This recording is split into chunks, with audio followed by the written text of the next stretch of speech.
Hi, I'm Steven and I invented the Unibrau System. Today we're going to talk about our line of fermenters.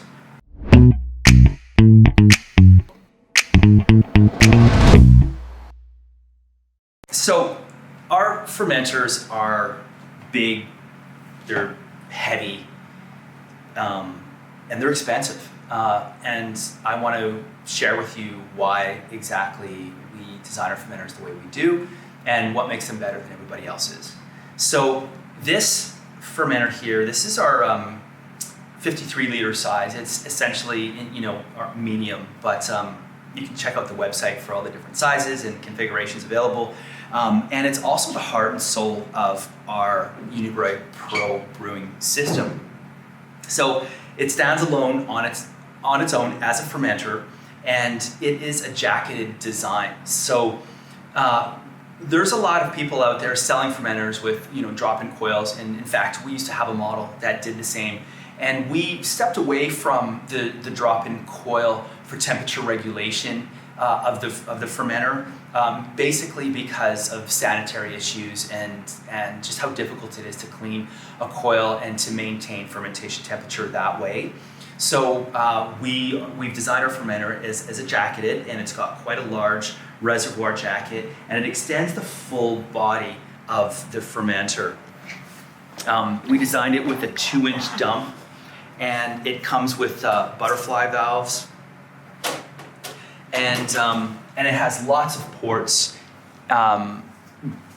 basically so that you can add and expand this fermenter in any way that you see fit. So here is our racking port, and this is our dump port. Sometimes I'll put the ball valve after the 90, but here in this case we put the ball valve first and the 90 after. Doesn't matter. And we also have extra input ports. We've got one here, and this is a great place if you're using this as a Unibrau Pro to put in, for example, our whirlpool arm. And we've got another sensor back here, which I like to keep my temperature probe on. And we've got one more over here, which I like to, I put the heating element inside. So the great thing about this fermenter when used as a fermenter is you can heat with it, you can cool with it, and you just can maintain perfect fermentation temperature. So I've been brewing beer for many years, and I would say fermentation is the most important aspect of brewing. Now, of course, temperature regulation when you're mashing and getting that efficiency is important, although you're going to make beer no matter what. And to make really great beer, you really want to have accurate and precise control over your fermentation temperatures and the way that you can do your yeast and your hop additions. I want to show you the inside, so let's have a look at that. Here is the large version of that fermenter there, and that one is the medium. So I believe, actually, I think I said it wrong. That one might be 71 liters, and this one's around 100 liters. And we have a band clamp design, an integrated silicone seal in the lid, and the seal just stays in place. You don't have to worry about the seal falling out, and you can clamp it for like mild pressure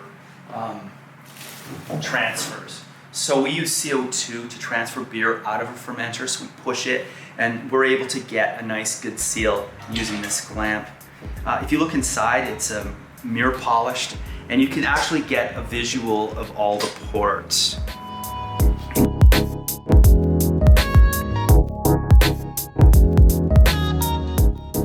Now, the fermenter is designed to work with a range of different accessories that we've created, from our temperature control kit and to our rotating racking arm. And if you follow me, I'll just show you a couple of items. Here we've got our temperature control kit, and it's basically, it's just a brass solenoid, and it attaches to the jacket on the fermenter. So the jacket itself has 2 ports. So, you put my finger in here. This is just the water out of the jacket, and the water into the jacket is, let's find that port.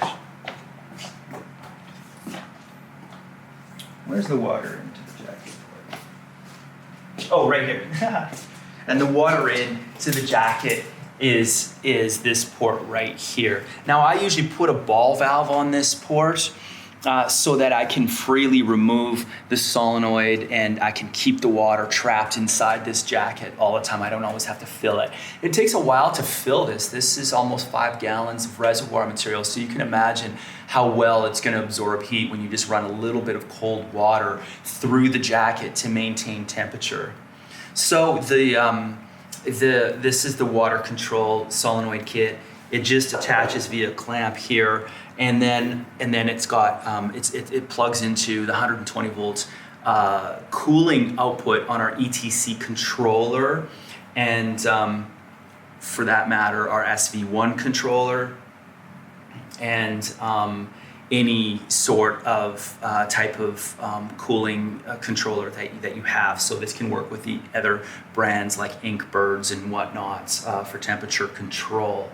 Now, our ETC controller has a tri-clamp probe, and the tri-clamp probe is designed to work in our fermenter, and so our SV1 has the same thing, and so you can just put the probe inside, and it inserts into this port in the fermenter to measure the temperature of your beer and control it. Also, we've got rotating racking arm, and the rotating racking arm is it's got a double seal on it, and you can put it ahead of the racking port, and you can rotate it using this lever here, and you can get the make sure that when you're racking your beer, you're just above the yeast line. So that this is a nice little addition, accessory that we sell.